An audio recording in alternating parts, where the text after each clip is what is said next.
Let's talk about free speech and censorship. You don't build a company like this unless you believe that people expressing themselves is a good thing. Let me ask you as a father, does it weigh heavy on you that people get bullied on social networks? I care a lot about how people feel when they use our products, and I don't want to build products that make people angry. Why do you think so many people dislike you? Some even hate you. And how do you regain their trust and support?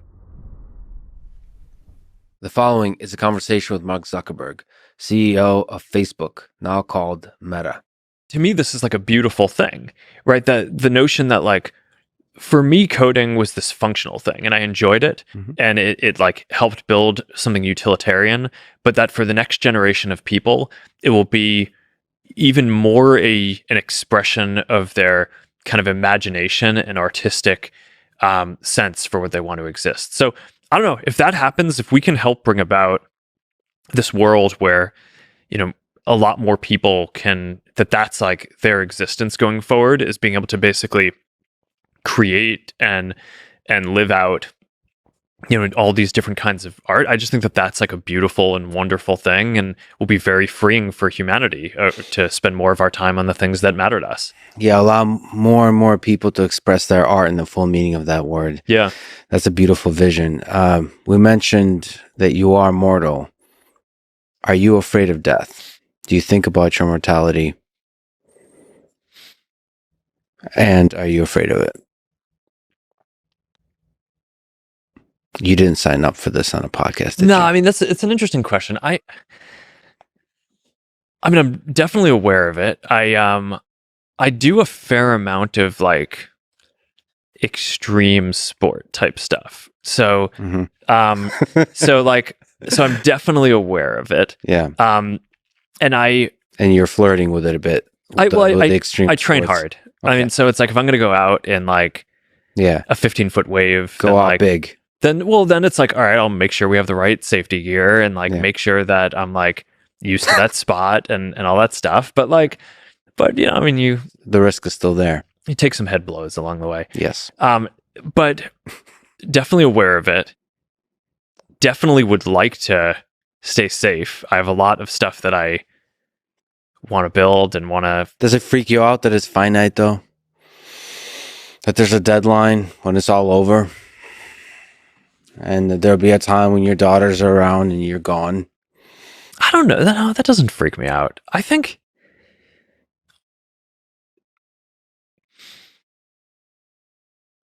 constraints are helpful. Yeah. The finiteness is makes ice cream taste more delicious somehow. The fact that it's going to be over. There's something about that with the metaverse too. We talked about this identity earlier, like having just one with like NFTs. There's something powerful about the constraint of finiteness or uniqueness, that this moment is singular in history. But I mean, a lot of, you know, as you go through different waves of technology, I think a lot of what is interesting is what becomes in practice infinite, or kind of there can be many of a thing, and then what ends up still being constrained. So the metaverse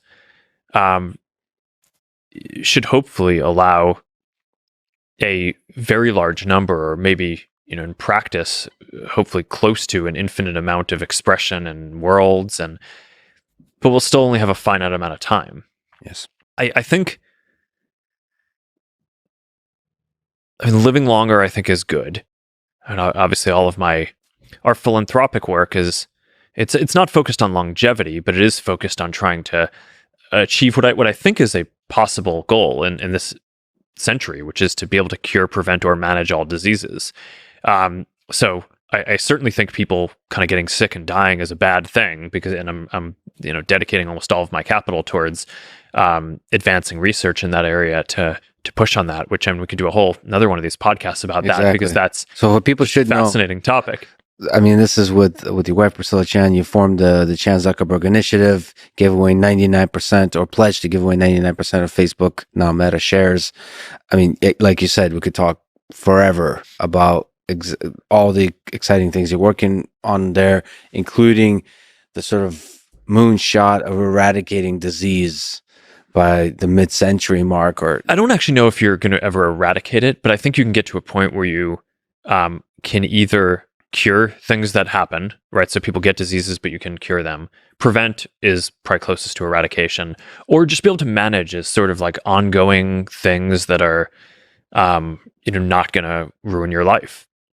And I think that that's possible. I think saying that there's going to be no disease at all probably is not possible within the next several decades. Basic thing is increase the quality of life. Yeah.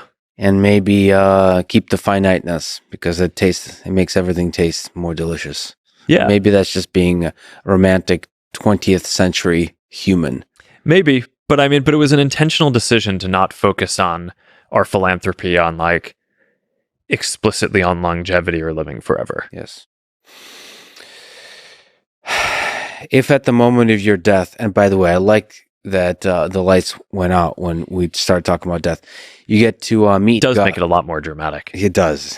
I should get closer to the mic. At the moment of your death, you get to meet God, and you get to ask one question. What question would you like to ask? Or maybe a whole conversation. I don't know. It's up to you. It's more dramatic when it's just one question. Well, if it's only one question and I died, Yeah. I would just want to know that Priscilla and my family, like if they were going to be okay. That might depend on the circumstances of my death, but I think that in most circumstances that I can think of, that's probably the main thing that I would care about. Yeah, I think God would hear that question and be like, "All right, fine, you get in. That's the right question to ask." Is it? I don't know. The humility and selfishness. All right, you're in. But well, maybe they're gonna be fine. Don't worry, you're in. But one of the things that I think I struggle with, at least, is on the one hand, that's probably the thing that's closest to me and maybe the most common human experience. But I don't know, one of the things that I just struggle with in terms of running this large enterprise is like, should the thing that I care more about be that responsibility? And I think it's shifted over time. Like before I really had a family, that was like the only thing I cared about. And I at this point, I care deeply about it, but like, yeah, I think that's not as obvious of a question. Yeah, we humans are weird. You get this ability to impact millions of lives, and it's definitely something. Billions of lives is something you care about. But the weird humans that are closest to us, those are the ones that mean the most. And I suppose that's the dream of the metaverse, is to connect. Form small groups like that where you can have those intimate relationships. Let me ask you the big ridiculous. Well, and to be able to be close, not just based on who you happen to be next to. I think that's what the internet is already doing, is allowing you to spend more of your time not physically proximate. I always think when you think about the metaverse, people ask this question about the real world. It's like, the virtual world versus the real world? And it's like, no, the real world is a combination of the virtual world and the physical world. But I think over time, as we get more technology, the physical world is becoming less of a percent of the real world. And I think that opens up a lot of opportunities for people, because you can work in different places. You can stay closer to people who are in different places. So I think that's good. Removing barriers of geography and then barriers of language. That's a beautiful vision. Big ridiculous question. What do you think is the meaning of life?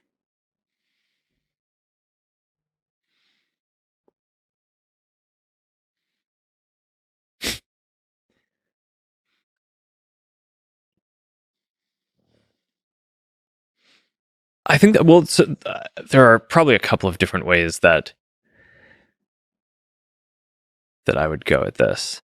But I think it gets back to this last question that we talked about the duality between, you have the people around you who you care the most about, and then there's like this bigger thing that maybe you're building. And I think that in my own life, I sort of think about this tension, but I started this whole company, and my life's work is around human connection. So I think it's intellectually probably the thing that I go to first is just that human connection is the meaning. And I mean, I think that it's a thing that our society probably systematically undervalues. I mean, I just remember, when I was growing up and in school, it's like, do your homework and then go play with your friends after. And it's like, no, well, what if playing with your friends is the point? Like, it sounds like an argument your daughters would make. Well, I mean, I don't know. I just think it's interesting. Homework doesn't even matter, man. well, I think it's interesting because it's, people, I think people tend to think about that stuff as wasting time. Yeah. Or that's like what you do in the free time that you have. But like, what if that's actually the point? Yeah. So that's one. But here's maybe a different way of coming at this, which is maybe a more like religious in nature. I mean, I always like, there's a rabbi who I've studied with who kind of gave me this. We were talking through Genesis and the Bible and the Torah, and they're basically walking through. It's like, okay, you go through the 7 days of creation, and it's basically, it's like, why does the Bible start there?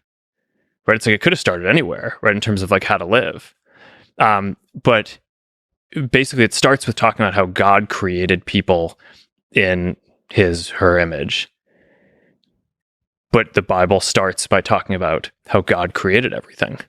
So I actually think that there's like a compelling argument that I think I've always just found meaningful and inspiring, that a lot of the point of what sort of religion has been telling us that we should do is to create and build things. So these things are not necessarily at odds. I mean, I think that's, and I think probably to some degree you'd expect me to say something like this because I've dedicated my life to creating things that help people connect. So I mean, that's sort of the fusion of I mean, getting back to what we talked about earlier, it's, I mean, what I studied in school was psychology and computer science, right? So it's, I mean, these are like the two themes that I care about. But I don't know, for me, that's kind of what I think about. That's what matters. Social Dilemma is a popular documentary that raised concerns about the effects of social media on society. You responded with a point-by-point rebuttal titled, "What the Social Dilemma Gets Wrong." People should read that. I would say the key point they make is because social media is funded by ads, algorithms want to maximize attention and engagement, and an effective way to do so is to get people angry at each other, increase division, and so on. Can you steel man their criticisms and arguments that they make in the documentary as a way to understand the concern and as a way to respond to it? Well, yeah, I think that that's a good conversation to have. I don't happen to agree with the conclusions, and I think that they make a few assumptions that are just very big jumps that I don't think are reasonable to make. But I understand overall why people would be concerned that our business model and ads in general, we do make more money as people use the service more in general, right? So as a kind of basic assumption, okay, do we have an incentive for people to build a service that people use more? Yes, on a lot of levels. I mean, we think what we're doing is good. So, we think that if people are finding it useful, they'll use it more. Or if you just look at it as this sort of, if the only thing we cared about is money, which is not for anyone who knows me, but okay, we're a company. So let's say you just kind of simplified it down to that. Then would we want people to use the services more? Yes. But then you get to the second question, which is, does kind of getting people agitated make them more likely to use the services more? And I think from looking at other media in the world, especially TV, and there's the old news adage, if it bleeds, it leads. Like I think that there are a bunch of reasons why someone might think that that kind of provocative content would be the most engaging. Now, what I've always found is two things. One is that what grabs someone's attention in the near term is not necessarily something that they're going to appreciate having seen, or going to be the best over the long term. So I think what a lot of people get wrong is that I'm not building this company to like make the most money or get people to spend the most time on this in the next quarter or the next year, right? I mean, I've been doing this for 17 years at this point, and I'm still relatively young, and have a lot more that I want to do over the coming decades. So, like, I think that it's too simplistic to say, "Hey, this might increase time in the near term, therefore it's what you're going to do." Because I actually think a deeper look at kind of what my incentives are, the incentives of a company that are focused on the long term, is to basically do what people are going to find valuable over time, not what is going to draw people's attention today. The other thing that I'd say is that I think a lot of times people look at this from the perspective of media, or kind of information or civic discourse. But one other way of looking at this is just that, okay, I'm a product designer, right? Our company, we build products, and a big part of building a product is not just the function and utility of what you're delivering, but the feeling of how it feels, right? And we spent a lot of time talking about virtual reality and how the kind of key aspect of that experience is the feeling of presence, which it's a visceral thing. It's not just about the utility that you're delivering; it's about like the sensation. And similarly, I care a lot about how people feel when they use our products, and I don't want to build products that make people angry. I mean, that's like not, I think, what we're here on this earth to do, is to, build something that, people spend a bunch of time doing and it just kind of makes them angrier at other people. I mean, I think that's not good. That's not what I think would be sort of a good use of our time or a good contribution to the world. So, okay, it's like people, they tell us on a per content basis, does this thing, do I like it? Do I love it? Does it make me angry? Does it make me sad? And, based on that, we choose to basically show content that makes people angry less. Because, of course, right? If you're designing a product and you want people to be able to connect and feel good over a long period of time, then that's, naturally what you're going to do. So I don't know. I think overall, I understand at a high level, if you're not thinking too deeply about it, why that argument might be appealing. But I just think if you actually look at what our real incentives are, not just like, if we were trying to optimize for the next week, but like as people working on this, like, why are we here? And I think it's pretty clear that that's not actually how you would want to design the system. I guess one other thing that I'd say is that, while we're focused on the ads business model, I do think it's important to note that a lot of these issues are not unique to ads. I mean, so take like a subscription news business model, for example. I think that has, just as many potential pitfalls. Maybe if someone's paying for a subscription, you don't get paid per piece of content that they look at. But, say, for example, I think like a bunch of the partisanship that we see could potentially be made worse by, you have these kind of partisan news organizations that basically sell subscriptions, and they're only going to get people on one side to basically subscribe to them. So their incentive is not to print content or produce content that's kind of centrist or down the line either. I bet that what a lot of them find is that if they produce stuff that's kind of more polarizing or more partisan, then that is what gets them more subscribers. So I think that this stuff is all, there's no perfect business model. Everything has pitfalls. The thing that I think is great about advertising is it makes it so the consumer service is free, which if you believe that everyone should have a voice and everyone should be able to connect, then that's a great thing, as opposed to building a luxury service that not everyone can afford. But look, I mean, every business model, you have to be careful about how you're implementing what you're doing.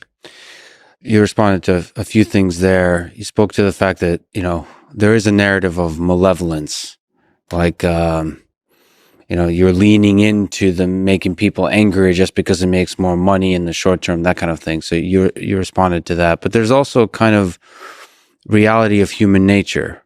Just like you spoke about, there's fights, arguments we get in, and we don't like ourselves afterwards, but we got into them anyway. So our long-term growth is, I believe for most of us, has to do with learning, challenging yourself, improving, being kind to each other, finding a community of people that you connect with on a real human level, all that kind of stuff.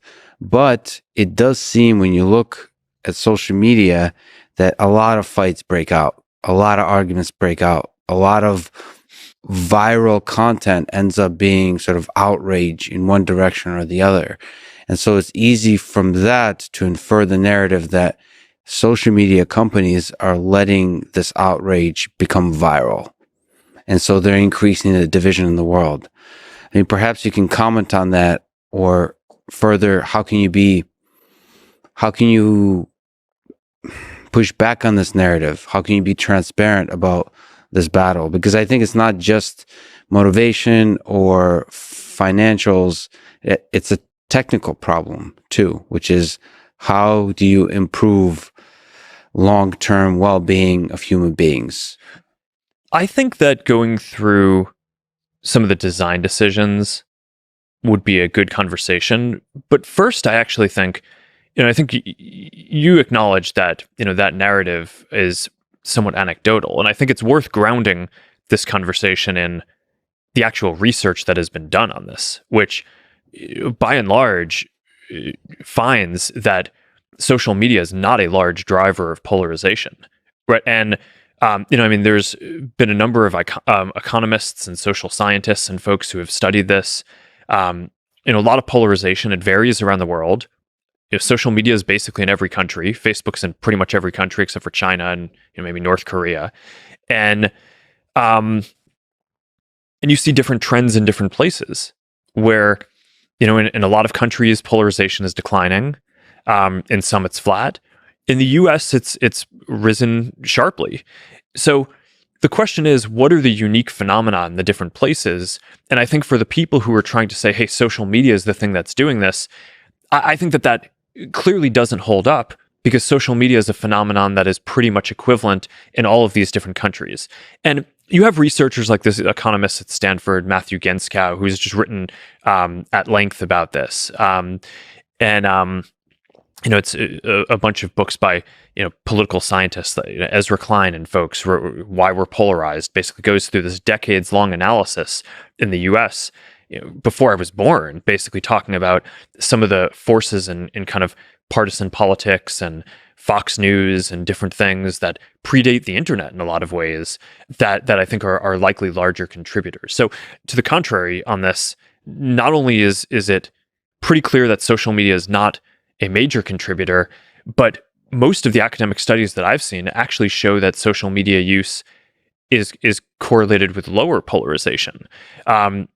Genskow, the same person who just did the study that I cited about longitudinal polarization across different countries, also did a study that basically showed that if you looked after the 2016 election in the U.S., the voters who were the most polarized were actually the ones who were not on the internet.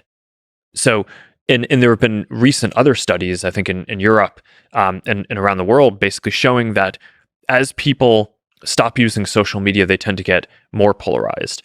Then there's a deeper analysis around, okay, well, what polarization actually isn't even one thing. Because, having different opinions on something I don't think that that's by itself bad. What people who study this say is most problematic is what they call affective polarization, which is basically, do you have negative feelings towards people of another group? And the way that a lot of scholars study this is they basically ask a group, would you let your kids marry someone of group X? Whatever the groups are that you're worried that someone might have negative feelings towards. And in general, use of social media has corresponded to decreases in that kind of affective polarization. So I just want to, I think we should talk through the design decisions and how we handle the kind of specific pieces of content. But overall, I think it's just worth grounding that discussion in the research that's existed that I think overwhelmingly shows that the mainstream narrative around this is just not right. But the narrative does take hold, and it's compelling to a lot of people. There's another question I'd like to ask you on this. I was looking at various polls and saw that you're one of the most disliked tech leaders today. 54% unfavorable rating. Elon Musk is 23%. It's basically everybody has a very high unfavorable rating that are tech leaders. Maybe you can help me understand that. Why do you think so many people dislike you? Some even hate you. And how do you regain their trust and support? Given everything you just said, why are you losing the battle in explaining to people what actual impact social media has on society? Well, I'm curious if that's a US survey or world. It is US, yeah. So I think that there's a few dynamics. One is that our brand has been somewhat uniquely challenged in the US compared to other places. It's not that there are, I mean, other countries we have issues too, but I think in the US there was this dynamic where if you look at like the net sentiment of kind of coverage or attitude towards us, you know, before 2016, I think that there were probably very few months, if any, where it was negative. And since 2016, I think that there have probably been very few months, if any, that it's been positive. The politics. But I think it's a specific thing, and this is very different from other places. So I think in a lot of other countries in the world, you know, the sentiment towards Meta and our services is extremely positive. In the US, we have more challenges, and I think compared to other companies, you can look at certain industries. I think if you look at it from like a partisan perspective, not from like a political perspective, but just kind of culturally, it's like there are people who are probably more left of center, and there are people who are more right of center, and there's, you know, kind of blue America and red America. There are certain industries that I think maybe one half of the country has a more positive view towards than another. And I think we're in a one of the positions that we're in that I think is really challenging is that because of a lot of the content decisions that we've basically had to arbitrate, and because we're not a partisan company, right? We're not a Democrat company or a Republican company. We're trying to make the best decisions we can to help people connect and help people have as much voice as they can, while, you know, having some rules because we're running a community. The net effect of that is that we're kind of constantly making decisions that piss off people in both camps. And the effect that I've sort of seen is that when we make a decision that's a controversial one, that's going to upset, say, about half the country, those decisions are all negative sum from a brand perspective, because it's not like if we make that decision in one way and, you know, say half the country is happy about that particular decision that we make, they tend to not say, "Oh, sweet, Meta got that one right." They're just like, "You didn't mess that one up." Right, but their opinion doesn't tend to go up by that much. Whereas the people who kind of are on the other side of it are like, "God, how could you mess that up? Like, how could you possibly think that like that piece of content is okay and should be up and should not be censored?" Or, and so I think whereas if you leave it up and you know, it's or if you take it down, the people who thought it should be taken down, or, you know, it's like, all right, fine, great, you didn't mess that one up. Yeah. So our internal assessment of and kind of analytics on our brand are basically any time one of these big controversial things comes up in society, our brand goes down with half of the country. And then if you just kind of extrapolate that out, it's just been very challenging for us to try to navigate what is a polarizing country in a principled way, where we're not trying to kind of hew to one side or the other. We're trying to do what we think is the right thing. But that's what I think is the right thing for us to do, though. So, I mean, that's what we'll try to keep doing. Just as a human being, how does it feel, though, when you're giving so much of your day-to-day life to try to heal division, to try to do good in the world, as we've talked about, that so many people in the US, the place you call home, have a negative view of you as a leader, as a human being, and the company you love? Well, I mean, it's not great, but I mean, look, if I wanted people to think positively about me as a person, I I don't know. I'm not sure if you go build a company. I mean, it's like or a social media company. I mean, it's it seems I just think, exceptionally difficult to do with a social media yeah. company. So I mean, I don't know. There is a dynamic where a lot of the other people running these companies, internet companies, have sort of stepped back, and they just do things that are sort of, I don't know, less controversial. And some of it may be that they just get tired over time. But it's so I don't know. I think that running a company is hard. Building something at scale is hard. You only really do it for a long period of time if you really care about what you're doing. And yeah, so I mean, it's not great, but look, I think that at some level, whether 25% of people dislike you or 75% of people dislike you, your experience as a public figure is going to be that there's a lot of people who dislike you, right? So, Yeah. So I actually am not sure how different it is. Certainly, we've the country's gotten more polarized, and we in particular have gotten more controversial over the last 5 or years or so. But I don't know. I kind of think like as a public figure and leader of one of these enterprises Comes with the job. Part of what you do is like, and look, you can't just, the answer can't just be ignore it, right? Because like a huge part of the job is like you need to be getting feedback and internalizing feedback on how you can do better. But I think increasingly what you need to do is be able to figure out, who are the kind of good faith critics who are criticizing you because they're trying to help you do a better job rather than tear you down.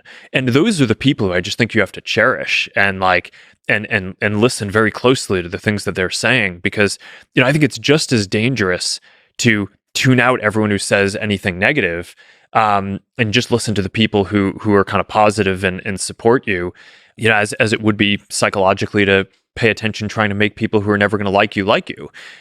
So I think that's just kind of a dance that people have to do. But I mean, so you kind of develop more of a feel for like who actually is trying to accomplish the same types of things in the world, and who has different ideas about how to do that, and how can I learn from those people? And like, yeah, we get stuff wrong. And when the people whose opinions I respect call me out on getting stuff wrong, that hurts and makes me want to do better. But I think at this point I'm pretty tuned to just, all right, if I know they're kind of like operating in bad faith and they're not really trying to help, then I don't know. It doesn't, I think over time it just doesn't bother you that much. But you are surrounded by people that believe in the mission, that love you. Are there friends or colleagues in your inner circle you trust that call you out on your bullshit whenever your thinking may be misguided, as it is for leaders at times?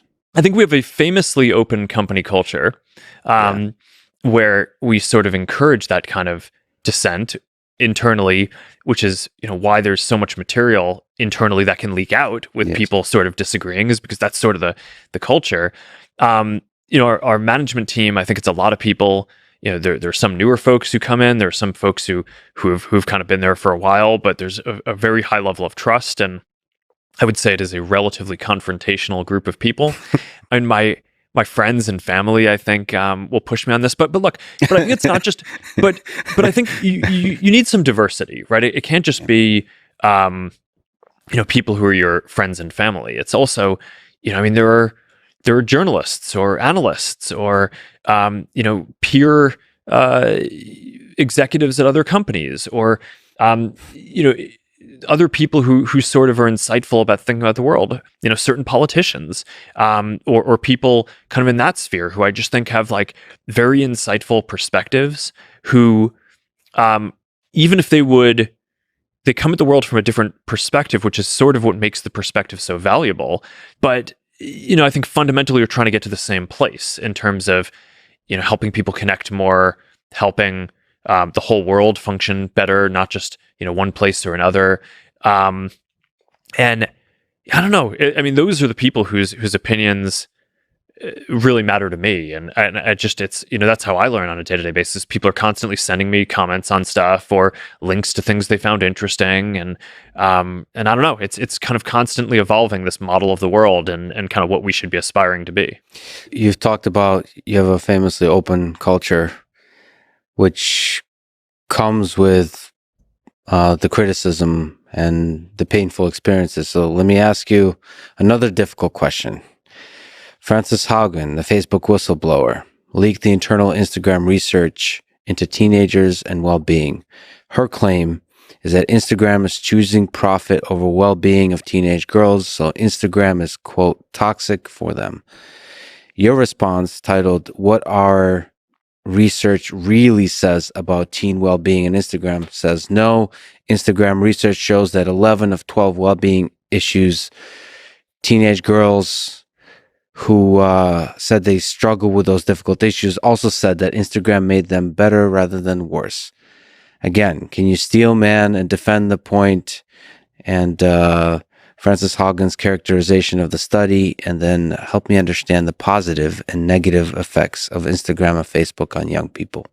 So there are certainly questions around teen mental health that are really important. It's hard to, as a parent, it's like hard to imagine any set of questions that are sort of more important. I mean, I guess maybe other aspects of physical health or well-being or probably come to that level. But like, these are really important questions, right? Which is why we dedicate teams to studying them.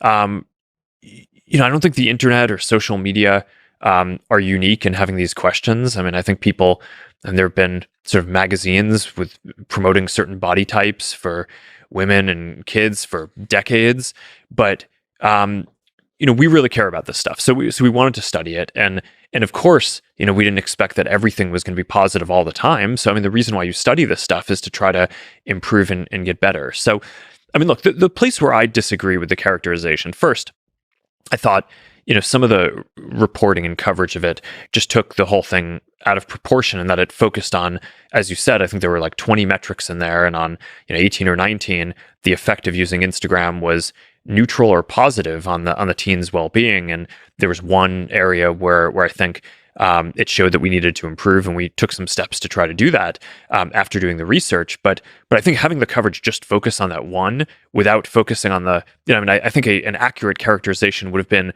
that kids using Instagram, or not kids, teens, is generally positive for their mental health. But of course, that was not the narrative that came out. So I think it's hard to, that's not a kind of logical thing to straw man, but I sort of disagree, or steel man, but I sort of disagree with that overall characterization. I think anyone sort of looking at this objectively would. But then, there is this sort of intent critique that I think you were getting at before, which says, it assumes some sort of malevolence, right? It's like, which it's really hard for me to really wrap my head around this, because as far as I know, it's not clear that any of the other tech companies are doing this kind of research. So why the narrative should form that we did research, because we were studying an issue because we wanted to understand it to improve, and took steps after that to try to improve it, that your interpretation of that would be that we did the research and tried to sweep it under the rug. It sort of is like, I don't know, it's beyond credibility to me that like, that's the accurate description of the actions that we've taken compared to the others in the industry. So I don't know, that's my view on it. These are really important issues, and there's a lot of stuff that I think we're going to be working on related to teen mental health for a long time, including trying to understand this better. And I would encourage everyone else in the industry to do this too. Yeah, I would love there to be open conversations and a lot of great research being released internally and then also externally. It doesn't make me feel good to see press obviously get way more clicks when they say negative things about social media. Listen, objectively speaking, I can just tell that there's hunger to say negative things about social media. And I don't understand how that's supposed to lead to an open conversation about the positives and the negatives, the concerns about social media, especially when you're doing that kind of research. I mean, I don't know what to do with that, but let me ask you, as a father, does it weigh heavy on you that people get bullied on social networks? So people get bullied in their private life. But now, because so much of our life is in the digital world, the bullying moves from the physical world to the digital world. So you're now creating a platform on which bullying happens. And some of that bullying can lead to damage to mental health. And some of that bullying can lead to depression, even suicide. Does it weigh heavy on you that people have committed suicide or will commit suicide based on the bullying that happens on social media? Yeah, I mean, this is there's a set of harms that we basically track and build systems to fight against, and bullying and self-harm are, I mean, these are some of the biggest things that we are most focused on.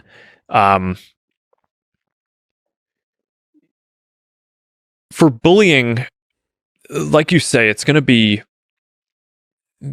while this predates the internet, and it's probably impossible to get rid of all of it.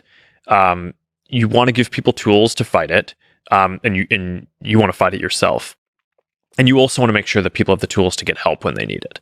So I think this isn't like a question of, can you get rid of all bullying? I mean, it's like, all right.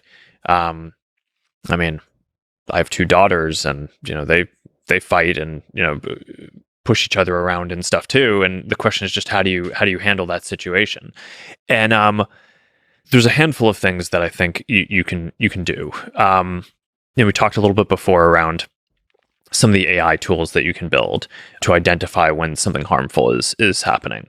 It's very hard in bullying because a lot of bullying is very context specific. It's not like you're trying to fit a formula of like, if like looking at the different harms, someone promoting a terrorist group is like probably one of the simpler things to generally find because things promoting that group are going to, look a certain way or feel a certain way.